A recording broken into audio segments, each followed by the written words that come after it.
ஹல்லேலூயா. நம்முடைய கர்த்தராகிய இயேசு கிறிஸ்துவ நாமத்தினால் உங்கள் யாவரையும் வாழ்த்துக்கிறேன். நல்லா இருக்கீங்களா? தேவனுடைய ஆசீர்வாதங்களோட வாழ்றீங்களா? மனப்பூர்வமாக நீங்கள் வாழணும்னு, எல்லா விஷயங்கள்லையும் நீங்கள் நல்லா இருக்கணும்னு, அதுக்கு மேலே தேவனுக்கு இஷ்டமுள்ள பிள்ளையா இருக்கணும்னு தொடர்ந்து நாங்கள் ஜெபிச்சுக்கிட்டு இருக்கோம். இந்த உலகத்தில் நல்லா இருக்கணுங்கிறதுக்காக தேவனுக்கு விரோதமாக இருக்கிறத விட தேவனுடைய வசனத்தின்படி வாழ்றது சிரமமாக இருந்தால் கூட அதுதாங்க நமக்கு நல்லது. அதுதான் நமக்கு நல்லது.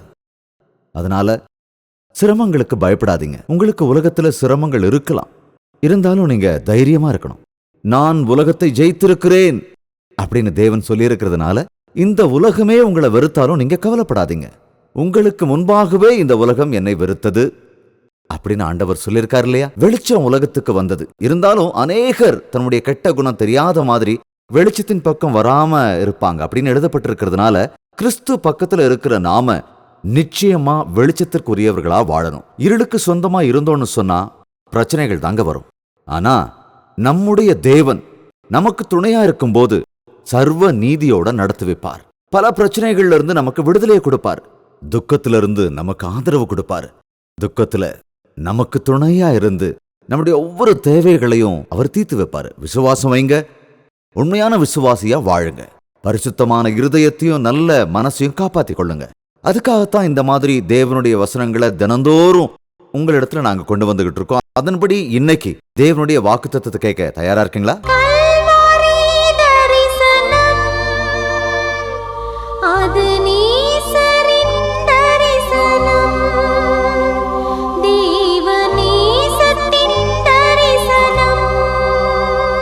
மத்தேயு எழுதின சுவிசேஷம் 11வது அதிகாரம் 20வது வசனம் படிக்க போறோம். அதுக்கு முன்னால எல்லாரும் பைபிளை உயர்த்தி காட்டுங்க பார்க்கலாம். மத்தேயு 11:20. ஏன் காட்ட சொன்னா எல்லாரும் பைபிள் கொண்டு வந்திருக்கீங்களா இல்லையான்னு தெரிஞ்சுக்கத்தான். எப்போதுமே நம்ம பைபிள் படிக்கிறவங்களா இருக்கணும். பைபிளை படிக்கணும், பைபிளை படிக்கணும், பைபிளை படிக்கணும், பைபிளை தினந்தோறும் தியானிக்கணும். தூய வேதவசனம், தூய வேதவசனம், என் வேண்டுதலுக்கு விடை கொடுக்கும் வேதவசனம். கஷ்டங்கள் வந்தாலும் கவலைகள் சூழ்ந்தாலும் இடைவிடாமல் என்னை தேற்றும் வேதவசனம். நன்றி. பைபிளை கையில வச்சுக்கோங்க. மத்தேயு எழுதின சுவிசேஷம் 11வது அதிகாரம் 20வது வசனம். அப்பொழுது தமது பலத்த செய்கைகளில் அதிகமானவைகளை செய்ய கண்ட பட்டணங்கள் மனம் திரும்பாமற் போனபடியினால் அவைகளை அவர் கடிந்து கொள்ள தொடங்கினார். கோராசினே உனக்கு ஐயோ, பெத்சாயிதாவே உனக்கு ஐயோ, உங்களில் செய்யப்பட்ட பலத்த செய்கைகள் தீருவிலும் சீதோனிலும் செய்யப்பட்டிருந்ததானால் அப்பொழுதே ரட்டுடுத்தி சாம்பலில் உட்கார்ந்து மனம் திரும்பி இருப்பார்கள். நியாயத்தீர்ப்பு நாளிலே உங்களுக்கு நேரிடுவதை பார்க்கிலும் தீருவுக்கும் சீதோனுக்கும் நேரிடுவது லகுவாயிருக்கும் என்று உங்களுக்கு சொல்லுகிறேன். தம்முடைய பலத்த செய்கைகளில் அதிகமானவைகளை செய்ய கண்ட பட்டணங்கள் மனம் திரும்பாமற் போனபடியினால் அவைகளை கடிந்து கொள்ள துவங்கினாராம். எந்தெந்த பட்டணங்களுக்கெல்லாம் சென்று இயேசு கிறிஸ்து பல பலமான செய்கைகளை செய்தாரோ அந்தந்த பட்டணங்கள்ல இருக்கிறவங்க மனம் திரும்பாம இருந்தாங்களாம். இயேசு கிறிஸ்து இந்த உலகத்துல இருந்தப்போ எங்களை மாதிரி, அதாவது இந்த கால ஊழியர்கள் மாதிரி சும்மா எல்லா இடத்துலையும் சுத்தவே இல்லைங்க. கார்லயோ பிளைட்லயோ போகல, காலாலேயே நடந்து யூதேயா தேசம், கலிலேயா தீவு, எருசலேம், நாசரேத், அதாவது லிமிட்டடா ஒரு சின்ன வளையத்துக்குள்ள அவர் சுத்தி வந்துகிட்டே இருந்தார். அவர் பெத்லகேம்ல பிறந்திருந்தாலும், பெத்லகேம் தான் அவர் பிறந்த இடம், ஆனா நாசரேத்துல தான் அவர் வளர்ந்து பெரியவனானார். நாசரேத்துல அவர் பெரியவன் ஆனதுக்கு அப்புறம் ஊழியத்துக்கு வந்தப்போ பிசாசினாலே சோதிக்கப்பட்டு சாத்தானை அவர் ஜெயித்து தன்னுடைய ஊழியத்தை ஆரம்பித்த போது அப்படியே கப்பர்நகூமிற்கு வந்தார். கப்பர்நகூம் அப்படிங்கிற அந்த ஊரை இப்பவும் நீங்க எருசலேமுக்கு போனா பார்க்க முடியும். கப்பர்நகூம் ஒரு நதிக்கரையில் இருக்கிற ஒரு சின்ன ஊரு. அங்கதான் பேதுருவனுடைய வீடு இருந்தது. அதாவது பேதுருவுடைய அத்தை வீடு இருந்தது.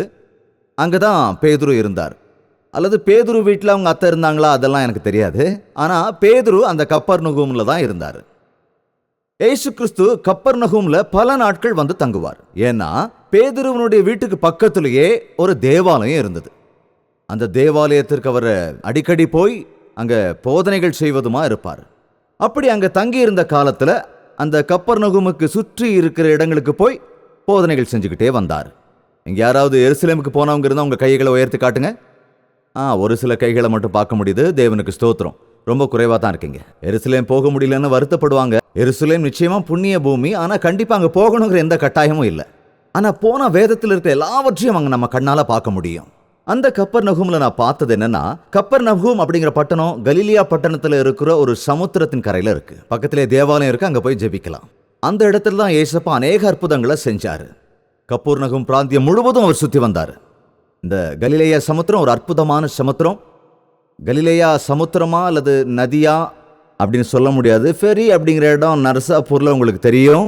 கோதாவரி கடல்ல கலக்கிற அந்த இடம் மாதிரி அங்க யோர்தான் நதி சமுத்திரமும் கலக்கக்கூடிய இடம் தான் அது. அதாவது அந்த நதி வந்து கலக்கிற இடம் தான் கலிலேயா சமுத்திரமா இருக்கு.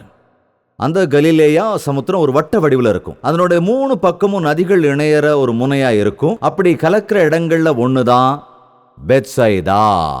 இன்னொரு இடம் 5 ரொட்டி 2 மீன் கொடுக்கப்பட்ட மலை கோராசின். அதை சுத்தி 7 தன்மயமான மலைகள் இருக்கும். இந்த எல்லாத்தையுமே ஏறக்குறைய ஏசப்பா அந்த கலிலியர் சமுத்திரத்துல முழுவதும் பிரயாணம் பண்ணி அந்த பக்கம் இந்த பக்கம் இந்த பக்கம் அந்த பக்கம் அந்த பிராந்தியம் முழுவதும் கவர் பண்ணியிருக்காரு. அங்கெல்லாம் சுற்றி திரிந்தார். வெறுங்காலோட நடந்திருக்கார். அற்புதங்களை செய்தார். அதிசயங்களை செய்தார். அநேக இடங்கள்ல இருந்த நோய்வாய்ப்பட்டவங்களெல்லாம் கொண்டு வந்து அவர்கிட்ட வாசல் முன்னால போடுவாங்க. பேதுரு வீட்டு முன்னால எப்போதும் ஏதாவது ஒரு நோயாளி படுத்திருப்பானா. கவர்மெண்ட் ஹாஸ்பிட்டல் மாதிரியே இருக்குமா. ஆனா அங்க பெண்டிங் கேஸே கிடையாது.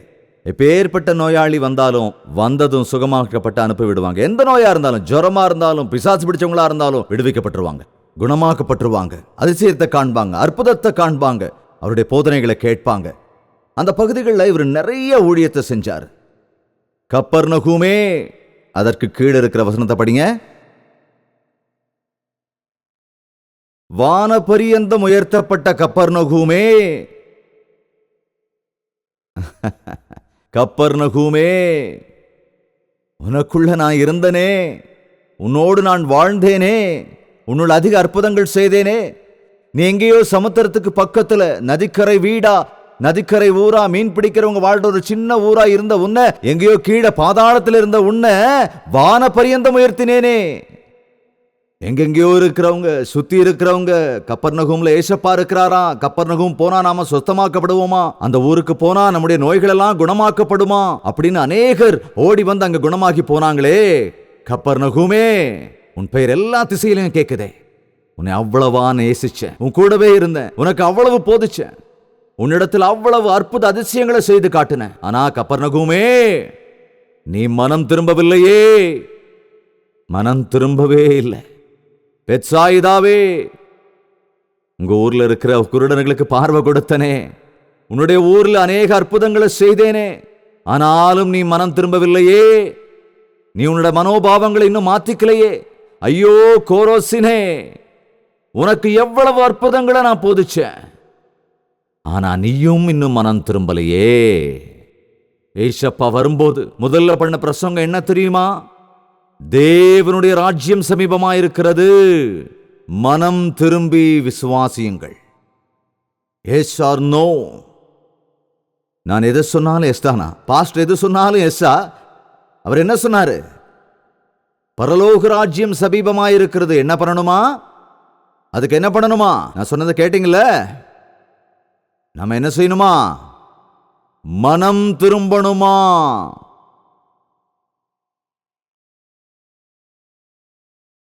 தேவன் செஞ்ச நன்மைக்காகவாவது அவங்க மனம் மாற்றம் அடைஞ்சாங்களா? அது இல்லையே, நிச்சயமா இல்லையே. நான் தெரியாம தான் கேட்கிறேன்.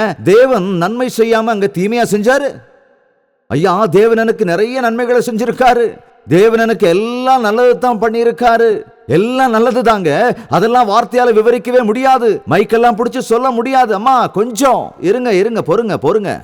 உங்களுடைய வாழ்க்கையில இவ்வளவு அற்புதங்களை செய்த தேவனுக்கு இன்னைக்கு நான் கேட்கிற கேள்வி, நீ என்ன செஞ்சிருக்க? அதுதான், நீங்க என்ன பண்ணீங்க? அதுக்கு பதில் இல்ல. நான் என்ன செஞ்சேன்? ஊதுபத்தி வாங்கிட்டு வந்து வாழைப்பழத்துல ஏத்தி வச்சுட்டேன், அவ்வளவுதானா? ஒரு இடத்துல பாஸ்டர் ஐயா எங்க கணவருக்காக வேண்டிக்கங்க வேண்டிக்கங்க வேண்டிக்கங்கன்னு சொல்லிக்கிட்டே இருப்பாங்க. அப்படிப்பட்டவங்களை பார்த்து நான் நிச்சயமா நான் ஜெபம் பண்றேமா, நீங்க என்ன செய்வீங்கன்னு கேட்டா, நான் வழக்கம் போல வாழைப்பழத்துல ஊதுபத்தியை குத்தி வச்சுட்டு நான் காத்துக்கிட்டு இருந்தேன், ஆனா வாழைப்பழம் கெட்டு போச்சுன்னு சொல்லுவாங்க. சரி, வார வாரம் கேட்கறதுனால ஜெபக்கூட்டம் போட்டாங்க. ஜெபக்கூட்டம் போட்டதுக்கு அப்புறம் அடுத்த ஞாயிற்றுக்கிழமை வந்துச்சு, அவங்க சபைக்கு வரமாட்டாங்க. அப்படிதான் நடக்கும். ஏமா அந்த அம்மா வரலையா அப்படின்னு கேட்டா, இல்ல அவங்க தேவை முடிஞ்சு போச்சுன்னு சொல்லுவாங்க. வாழைப்பழத்தை வச்சு தேவனுக்கு படைச்சிட்டா அவங்க கடமை முடிஞ்சு போயிடுச்சான். மறுபடியும் ஏதாவது பிரச்சனை வரும்போது தான் அப்ப வருவாங்க. வந்ததுக்கு அப்புறம் தீர்ந்துட்டா திரும்ப போயிடுவாங்க. என்னங்க இதெல்லாம்? இது என்ன பக்தி? மனம் திரும்புதல் அவசியம். என்ன தேவன் சுத்தமாக்கினாரு, அவருடைய தழும்புகளால் குணமாகி இருக்கிறேன், அதனால நான் என்னுடைய வாழ்க்கையை அவரிடத்துல ஒப்படைக்க வேண்டும் அப்படின்னு என்னுடைய வாழ்க்கையை நான் மாத்திக்கணும், என்னுடைய மனசை நான் மாத்திக்கணும். உண்மையை சொன்னா நம்ம மனசை நம்ம சொந்த சக்தியால மாத்தவே முடியாதுங்க. அதுக்காகத்தான் மனம் திரும்புதல் அடையிறதுக்காக தேவனுடைய வார்த்தைகளை கேட்டுக்கிட்டே இருக்கணும். தேவனுடைய வசனத்தை கேட்கும் பொழுது நம்முடைய மனசோட சக்தி என்னன்னு நமக்கு தெரிய ஆரம்பிக்கும். நம்ம பாவ வாழ்க்கையை பத்தியும் நாம தெரிஞ்சுக்க முடியும். அந்த பாவத்திலிருந்து விடுதலை பெறுவதற்கான வழி நம்முடைய தேவனுடைய வார்த்தைகளில் மிக தெளிவா சொல்லப்பட்டிருக்கு. அந்த வசனத்தை நாம் தியானிக்க தியானிக்க இயேசு கிறிஸ்துவை நம்ம இருதயத்தில் ஏற்றுக்கொள்ளும் போது நம்முடைய பாவத்திலிருந்து நமக்கு விடுதலை கிடைக்கும். இன்றைய நாட்களிலே எத்தனை பேர், எத்தனை பட்டணங்கள்ல, தேவன் விருப்பப்படுற பட்டணங்கள்ல இந்த இடமும் ஒண்ணு அப்படின்னு சொன்னா யாராவது இல்லைன்னு சொல்லுவீங்களா? தேவன் விருப்பப்படுற இடங்கள்ல இதுவும் ஒண்ணுன்னு சொன்னா உங்களை எத்தனை பேர் ஒண்ணுன்னு சொல்லுவீங்க? சொல்லுங்க அல்லேலூயா. உன்னை தேவன் ஆசீர்வதித்தது நீ மற்றவங்களுக்கு ஆசீர்வாதமா இருக்கணுங்கிறதுக்காக, தேவன் உனக்கு கொடுத்தது நீ மற்றவங்களுக்கு கொடுக்கணுங்கிறதுக்காக. பெத்சாயிதா உனக்கு ஐயோ, கோராசினே உனக்கு ஐயோ, கப்பர்நகுமே உனக்கு ஐயோ. அதே போல நம்ம பட்டணத்தையும் ஆண்டவர் நினைச்சிட கூடாது, அதுக்கு நாம் இடம் கொடுக்க கூடாது. நம்மை நாமே சரி செய்து கொள்ள வேண்டும். நாம சாப்பிட்றதுக்கு உணவு வேணும், இருக்கிறதுக்கு வீடு வேணும். தேவன் நம்மளை தரித்திரராய் இருக்க சொல்லல, வீதியில கிடக்க சொல்லல. தேவன் அற்புதமா நம்முடைய தேவைகள் எல்லாவற்றையும் சந்திச்சு நம்மளை நடத்திக்கிட்டு வரார். ஆமென். அதனால கெட்ட பழக்கங்களை பழகாதீங்க, உலக ஆசைக்கு இடம் கொடுக்காதீங்க. பண ஆசை எல்லா தீமைகளுக்கும் வேறாய் இருக்கிறது. தேவன் உன்னை ஆசீர்வதித்தா உனக்கு நித்திய சுகம் கிடைக்கும். அதனால உனக்கு ஹாஸ்பிட்டல் செலவே இருக்காது, உனக்கு ஆபரேஷன் செலவும் இருக்காது. அவருடைய ஆசீர்வாதம் உன் கையில் இருக்கிறதுனால உனக்கு கடன் இருக்காது. ஆனா நீ கையில வச்சிருக்கிற பணத்தை வச்சு என்ன செய்ய போற? எப்படி வாழ போற? எப்படி பயன்படுத்த போற? உன்னோட பலத்தையும் உன்னோட பணத்தையும் உன்னுடைய பிள்ளைகளை நீ என்ன பண்ணி வச்சிருக்க? இன்னைக்கு அநேக பாஸ்டர்கள் கிட்ட கேட்டா உங்க பையன் எங்கன்னு கேட்டா அவன் வரலங்கன்னு சொல்லுவாங்க. ஐயோ, பாஸ்டரோட பையனே சர்ச்சுக்கு வரலன்னா வேற யார் வருவாங்க சொல்லுங்க? எங்கெங்க உங்க பசங்கன்னு கேட்டா அவங்க அமெரிக்காவில் இருக்காங்க. அமெரிக்காவில் என்னங்க செய்யறாங்க? கோர்ஸ் படிச்சுக்கிட்டு இருக்காங்க. என்ன கோர்ஸ்? யாரோ ஒருத்தைய கையோட பிடிச்சு கூட்டிட்டு வர போறாராம், அவ்வளவுதான். எவ்வளவு பயங்கரமான, எவ்வளவு மோசமான நிலைமை. அமெரிக்கா வரைக்கும் கூட போக வேண்டிய அவசியம் இல்லைங்க. இப்ப இந்தியாவிலே அந்த மாதிரி ஆயிடுச்சு. இந்தியாவே அப்படி ஆயிடுச்சு. அமெரிக்காவில் இருக்கிறத விட 100% அதிகமா இங்க இருக்கு. இந்த ஹைதராபாத், சென்னை கூட கொஞ்சம் குறைவு தான். நான் அது ஏன் ஊருங்கிறதால சொல்லல. என்னோட ஊர் ஆக்சுவலா பரலோகம் தான் என்னுடைய ஊர். என்கிட்ட யார் கேட்டாலும் அப்படிதான் சொல்லுவேன், பரலோகம் தான் என்னுடைய ஊர். நான் இருக்கிறதுக்காக நான் அப்படி சொல்லல. பல சிட்டிகள்ல ரொம்ப பயங்கரமா இருக்கு. இப்போ மும்பைல கூட அதே மாதிரி அநேக இடங்கள். ஒரு சம்பவம் கூட நடந்தது பஸ்ல. எவ்வளவு பயங்கரமான நிலைமை நம்ம நாட்டில் பாருங்க. எவ்வளவு மோசமான நிலையில மனிதர்கள் இருக்காங்கன்னு கவனிங்க. இப்படியெல்லாம் விஷயங்களை கேள்விப்படும் போது மனசு ரொம்ப வேதனைப்படுதுங்க, ரொம்ப வேதனைப்படுது. ஏதாவது ஒரு தப்பு நடந்ததுக்கு அப்புறம் தான் அதுக்கான தண்டனைகள், தூக்கு தண்டனைகள், சட்டங்களை மாற்றணும் அப்படி இப்படின்னு சொல்றாங்களே தவிர, அதுக்கு நம்ம பாரத தேசத்தில் வர்ற அசிங்கமான சினிமாக்களை முதல்ல தடுத்து நிறுத்தணும். வெட்கத்தை விட்டு இருக்கிற விஷயங்களை நாம தடுக்கணுங்க. இன்டர்நெட் ஒரு ஃபுல் ஸ்டாப் வைக்கணும் அப்படின்னு யாரும் பேச மாட்டேங்கிறாங்க. கெட்ட பழக்கங்கள் அவங்க மனசுல புகுந்து கண்கள் வழியே அவங்க இருதயத்தை அடைஞ்சு அவங்க விஸ்வரூபம் எடுத்து பாவங்களை செய்யும் போது அவங்களால அதை தடுத்து நிறுத்த முடியறதில்ல. அப்புறம் என்ன பிரயோஜனம்? தேவனுக்கு நெருக்கமானவர்களே, தேவனுக்கு பயந்தவர்களாக தேவ சன்னிதானத்தின் முன்பு நின்று அவருடைய உபதேசங்களை கேட்டு அதில் உள்ள நீதி போதனைகளை உங்களுடைய பிள்ளைகளுக்கு சொல்லிக் கொடுக்க கூடாதா? இந்த தேசத்துக்காக உங்க பிள்ளைகளை தேவனிடத்தில் ஒப்படைக்க கூடாதா? பைபிள் சொல்லுகிறபடி, பைபிள் விவரிக்கிறபடி, பைபிளோட நீதிகளை, பைபிள் கண்டிக்கிறத உலகத்துக்கு நீங்க எடுத்து சொல்ல மாட்டீங்களா? தேவனுடைய வார்த்தைகளை வில்லியம் கேரி வெஸ்ட் பெங்காலுக்கு வந்தப்போ பிறந்த குழந்தைய கங்கையில போடும்போது, கணவன் இறந்ததுக்கு அப்புறம் உயிரோடு இருக்கிற அவனோட மனைவியை கட்டி அந்த நெருப்புக்குள்ள போடுறத பார்த்து அவர் நெஞ்சே வெடிச்சிடுச்சான். அவர் எவ்வளவு சொல்லி யாரும் அதை புரிஞ்சுக்க மாட்டேங்கிறாங்க. அப்ப என்ன நினைச்சாருன்னா, நான் இயேசுவின் வாக்கியத்தை மொழிபெயர்ப்பு செஞ்சு இவங்களுக்கு கொடுக்கணும். அவங்களுக்கு அதை கொடுத்தா, அவங்க இதை படிச்சா அவங்களுக்கு இருளிலிருந்து விடுதலை கிடைக்குமே, மூட நம்பிக்கையிலிருந்து விடுதலை கிடைக்குமே. ஜீவன்னா என்ன, மனிதன்னா யாரு, கல்யாணம்னா என்ன, குழந்தைகள்னா என்னன்னு அவங்களுக்கு புரிய வைக்கணும். அப்படி புரிய வைக்கணுங்கிறதுக்காக தான் பெங்கால் வார்த்தைகளுக்கு அவர் எழுத்து கண்டுபிடிச்சு பெங்கால் பாஷையில் அவர் பைபிளை டிரான்ஸ்லேட் பண்ண நினைச்சப்போ பெங்கால் பாஷையில் அப்போ எழுத்துக்களே இல்லைங்க. அப்படி அவர் எழுத்தை கண்டுபிடிச்சு பிரிண்ட் பண்ணி பெங்கால்ல பைபிளை அவர் கொடுத்தாரு. பெங்காலில மட்டும் இல்ல, ஏறக்குறைய 20 இந்திய மொழிகளில் அவர் பைபிளை டிரான்ஸ்லேட் பண்ணாரு. வேதம் நம் அனைவரையும் வாழ வைக்கும். பைபிளை படிக்கும் போதுதான் நீதி என்ன, நியாயம் என்னன்னு நமக்கு நல்லா தெரிய வரும். பைபிளை படிச்சா தான் தேவன் யாரு, சாத்தான் யாருன்னு தெரிஞ்சுக்க முடியும். பைபிளை படிச்சா தான் போலி போதகர் யாரு, உண்மையான போதகர் யாருன்னு தெரிஞ்சுக்க முடியும். பைபிளை ஒழுங்கா படிச்சா தான் இந்த உலகத்துல எப்படி வாழணும், அந்த உலகத்துக்கு எப்படி போகணுங்கிற வழியை கண்டுபிடிக்க முடியும். இன்றைய நாட்களில் மனிதர்கள் பைபிளை படிக்கிறதே கிடையாது. குறிப்பா கிறிஸ்தவர்கள் பைபிளை திறக்கிறதே இல்ல. அதனாலதான் அவங்க வாழ்க்கையில இருள் சூழ்ந்து கொண்டே இருக்கு, இருதயம் அந்தகாரமாயிட்டு இருக்கு. கிறிஸ்தவன்னு பேரை வச்சுக்கிட்டு அசிங்கமான வேலைகளை செய்யறாங்க, கேடான வேலைகளை செய்யறாங்க, வியாபாரங்களை செய்யறாங்க. இயேசுவின் வார்த்தைகளை, நற்செய்திகளை வியாபாரம் பண்றாங்க. இன்றைய கிறிஸ்தவர்கள் ஐயோ, அவங்களுக்கும் அப்படித்தான் வரப்போகுது. ஐயோ, அந்த வார்த்தை பயங்கரமானது. கோராசின் உனக்கு ஐயோ, பெத்சாயிதாவே ஐயோ, கப்பர் நகூமே உனக்கு ஐயோ. வான பரியந்தம் நீ உயர்த்தப்பட்டாய், ஆனால் பாதாளம் வரைக்கும் தள்ளப்பட்டாயே, நித்திய நரகத்திற்கு நேராய் தள்ளப்பட்டாய். இவ்வளவு நல்ல தேவனை நீ அலட்சியப்படுத்தினாய், இவ்வளவு நல்ல இரட்சகரை நீ அலட்சியம் பண்ணினாய். உன்னால எப்படி தப்பிக்க முடியும்? நீ எப்படி காப்பாற்றப்படுவாய்? இந்த நாட்களில நாம என்ன செஞ்சாலும் சரிப்படாதுங்க. என்ன செஞ்சாலும் சரிதான், எது செஞ்சாலும் சரி அப்படின்னு எல்லாத்தையும் சமாதானம் பண்ணிக்கிறோம். நம்மளை நாமளே ஒரு ஆறுதல் படுத்திக்கிறோம், அவ்வளவுதான். கவலைப்படுறதில்ல. பணமும் புத்தியும் இருந்தா தப்பிச்சிடலாம்னு நினைக்கிறாங்க. ஆனா உங்களுக்கு தெரியுமா, உங்க எல்லாருக்கும் ஒரு விஷயம் சொல்றேன். நாம எல்லாரும், நாம இந்த உலகத்தில் இருக்கிற எல்லாரும் சொல்றேன், இறந்தவங்க, இருக்கிறவங்க, பிறக்க போறவங்க எல்லாரும் ஒரு நாள் நீ தேவனுடைய சிம்மாசனத்துக்கு முன்னால நின்னே ஆகணும். அந்த நாளோட பேரு நியாய தீர்ப்பு நாள், ஜட்ஜ்மெண்ட் டே. என்ன சொல்லியிருக்காருங்க? 22வது வசனம், நியாய தீர்ப்பு நாளிலே உங்களுக்கு நேரிடுவதை பார்க்கிலும் தீருவுக்கும் சீதோனுக்கும் நேரிடுவது லகுவாயிருக்கும் என்று உங்களுக்கு சொல்லுகிறேன். உங்களுக்கு நேரிடுவதை பார்க்கிலும் தீருவுக்கும் சீதோனுக்கும் நேரிடுவது லகுவாயிருக்கும்.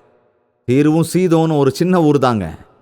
அங்க யாருமே நற்செய்தி கேட்டதில்ல, நற்செய்தி யாரும் சொல்லல, வசனங்கள் கேட்கல, வாக்குத்தத்தம் சொல்லப்படல. அவங்க எல்லாம் முரடர்கள்னு ஒதுக்கி வச்சுட்டாங்க. அங்க போனா நம்மளை உள்ள விட மாட்டாங்கன்னு அவங்க திரும்பி வந்துட்டாங்க.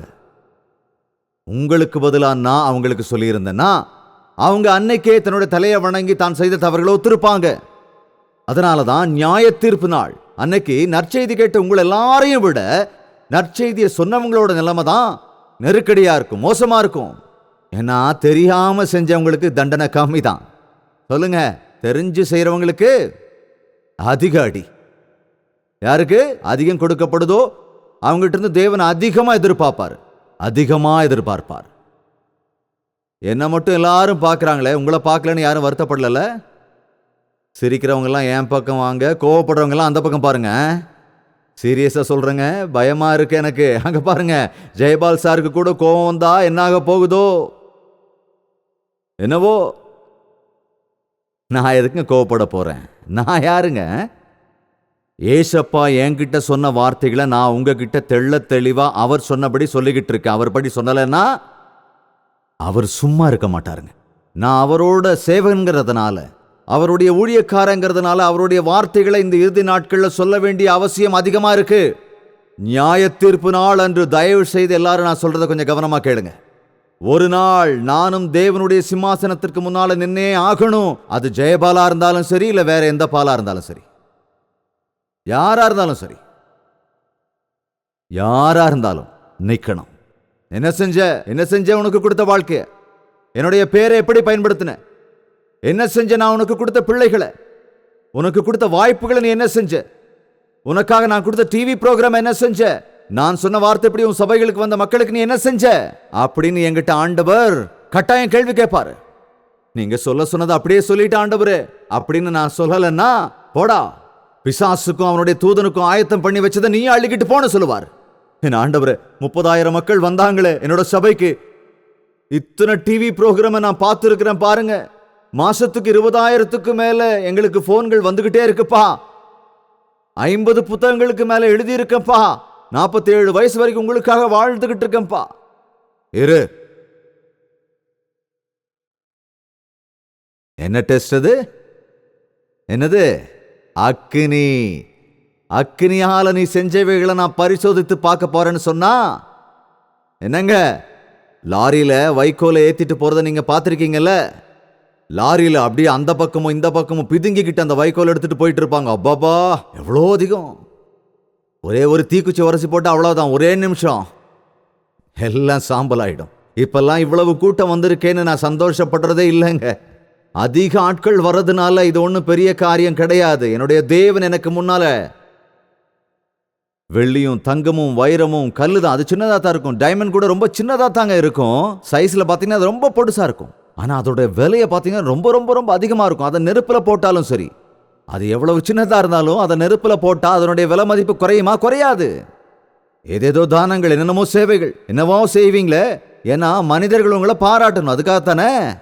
எவ்வளவு சால்வைகளை போட்டாங்க, அதெல்லாம் நான் கணக்கெடுக்கலைங்க. எத்தனை பொக்கே கொடுத்துருக்காங்க. அடடடடடா, எவ்வளவு பெரிய பாஸ்டர்! நாளைக்கு கல்வாரி புத்தகத்தில் என்னை பற்றி 35 பொக்கே 45 சால்வை போட்டு என்ன ரொம்ப பெருமைப்படுத்தினாங்க. என்ன நினைக்கிற ஜெயபால்? நீ உண்மையிலேயே பெரிய ஆள் ஜெயபால் அப்படின்னு சொன்னாங்கன்னு வைங்க. என்னங்க, தேவனுடைய ஊழியக்காரங்கிறதால தான் அவங்க என்ன மதிச்சாங்க. நான் ஒரு கழுதைங்க. என்னோட ஒவ்வொரு முறையும் சால்வை போடும் போதெல்லாம் நான் நினைச்சு பார்ப்பேன், அன்னைக்கு ஏசப்பா ஏறுறதுக்காக அந்த கழுதை குட்டியை பிடிச்சிட்டு வந்து அது மேல அழகான வஸ்திரமெல்லாம் போட்டு அதை அழகுபடுத்தி வச்சாங்க. அதை கூட்டிட்டு போகும்போது எல்லாரும் ஓசனான்னாங்க. அப்ப அந்த கழுதை நினைச்சுதான், என்னது என்ன சுத்தி என்னென்னமோ பண்றாங்களே, எனக்கு என்ன இவ்வளவு அலங்காரம். அதுக்கப்புறம் தான் அதுக்கு புரிஞ்சுதான், இது எனக்கு இல்ல, இந்த பாராட்டெல்லாம் எனக்கு இல்ல, என் மேல உட்கார்ந்து இருக்கிறவருக்குங்கிறது புரிஞ்சுதான். யாரை பார்த்து வாழ்கன்னு சொல்றாங்க? கழுதைக்கு மேல உட்கார்ந்து இருந்த ராஜாவை பார்த்து. தேவனுடைய வார்த்தையை சொல்லிக்கிட்டு இருக்கிறது மூலமா, தேவனுடைய வாக்குத்தத்தங்களை கொண்டு வர்றது மூலமா இந்த கழுதைக்கு எவ்வளவு மதிப்பு கொடுக்கறாங்களே தவிர, இந்த கழுதை துள்ளி குதிச்சதுன்னா எதுக்கும் உதவாதுங்க. நான் எப்பவும் என் மனசுல ஆராயறதுக்கும் சுய பரிசோதனைக்கும் நான் இடம் கொடுப்பேன். இந்த இறுதி நாட்களில் தண்டனை குறையாது. மனிதர்கள் போற்றுவதனால, மனிதர்களை பார்த்தோ இந்த கூட்டத்தை பார்த்தோ ஐயோ எனக்கு பெருமை வந்துடக்கூடாது, இதனால எதுவும் ஆகாதுங்கிற எண்ணம் எனக்குள்ள இருக்கணும். இது ஆண்டவருடைய ஊழியம், இது ஆண்டவர் கொடுத்த வாழ்க்கை. இந்த சரீரத்தின் மூலமா நான் செய்ய வேண்டிய காரியங்கள் எல்லாத்தையும், அது நல்லதா இருந்தாலும் சரி கெட்டதா இருந்தாலும் சரி, ஒரு நாள் தேவனுடைய அந்த சிம்மாசனத்திற்கு முன்னால நின்னு கணக்கு ஒப்படைக்க வேண்டிய விஷயத்தை நீ மறந்து போயிடாத. இன்னைக்கு நியாய தீர்ப்பு நாளை பத்தி எத்தனை போதர்கள் பிரசங்கம் பண்றாங்க. பரலோகத்தை பற்றி நரகத்தை பற்றி பேசக்கூடிய சேவகர்கள் எங்கெங்க? சுகம் அடைவீர்கள், நன்மை அடைவீர்கள், அபிவிருத்தி அடைவீர்கள், ஆசீர்வாதம் பெறுவீர்கள், ஆத்மாவை பெறுங்கள், அபிஷேகம் பெறுங்கள், டமால் டமால் டமால் டமால் டமால் டமால். நியாய தீர்ப்பு நாளுக்கு தயாரா இருக்கணும். தேவனுக்கு முன்னால கணக்கு ஒப்படைக்க கூடியவங்களா இந்த உலகத்துல வாழணும். தேவன் கொடுக்கிற வாய்ப்புகளை பயன்படுத்தி மனமாற்றுதல் அடைந்தாகணும். உன்னுடைய வாழ்க்கையை மாத்திக்கணும். எத்தனை பேர் தேவனுக்காக பயப்படுறாங்க சொல்லுங்க? எத்தனை பேர் தேவனுடைய நியாய தீர்ப்பு நாள் அன்னைக்கு நீதிமானா நிக்கணும்னு முயற்சி பண்ணிக்கிட்டு இருக்கிறோம்? கொராசினுக்கு ஐயோ, பெத்சாயிதாவுக்கு ஐயோ, கப்பர்நகூமே ஐயோ. கண்களை மூடி ஜெபிக்கலாமா? மனமாறுதல் அடைந்தாயா? குடிப்பழக்கத்தை நிறுத்துவியா? விபச்சாரத்திலிருந்து நீ விலகிவிட்டாயா? கெட்ட எண்ணங்கள் உன்னை விட்டு விலகிவிட்டதா? கலக்கமாக இருக்கிறாயா? வேதனையோடு இருக்கியா? பொய்களால் நிறைந்திருக்கிறாயா? மனமாறுதலை அடைய வேண்டிய நேரம்.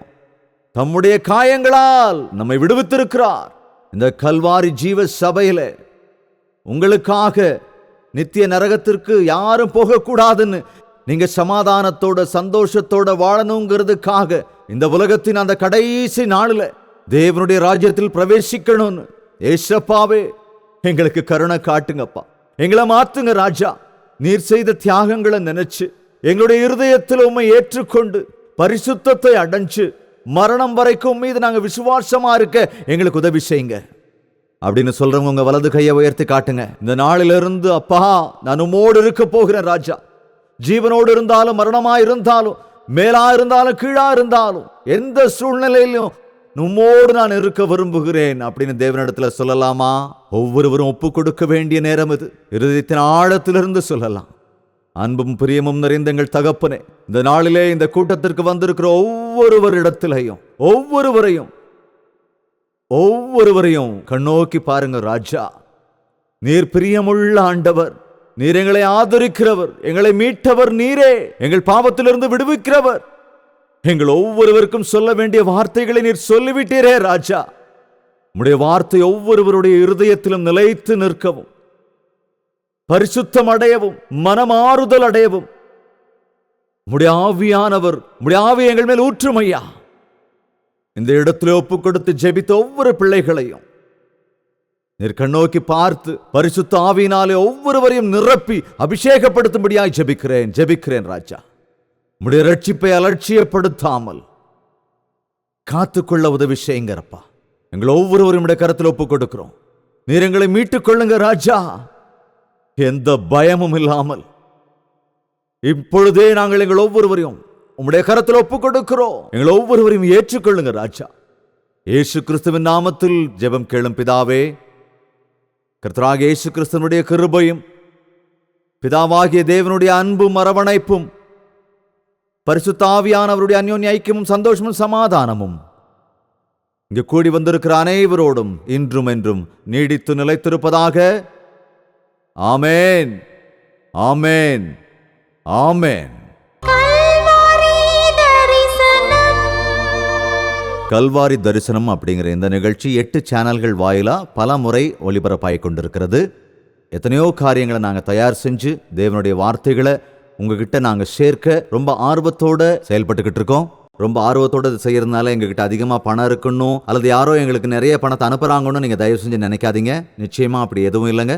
தேவன் இந்த நிகழ்ச்சியை செய்ய சொன்னதுனால, வாக்கு கொடுத்ததால உங்கள அநேகம் பேர் இதனால நீங்க ரட்சிக்கப்படுறீங்க, ஆதரிக்கப்படுறீங்க, விடுவிக்கப்படுறீங்க. அதோட நீங்க எல்லாரும் மனதால பலப்படணும் அப்படிங்கிறதுக்காக ஜெபத்தோட அந்த ஊழியத்தை நாங்க செஞ்சுக்கிட்டு இருக்கோம். இந்த ஊழியத்து மூலமா நீங்க பலன் அடைஞ்சிருக்கீங்க அப்படின்னா, தேவனுடைய வார்த்தை உண்மையாகவே உங்களுக்குள்ள கிரியை செஞ்சிருந்தா இந்த நிகழ்ச்சிக்காக உங்ககிட்ட இருந்து நாங்க உதவி கேட்க வேண்டிய அவசியமே இல்லை.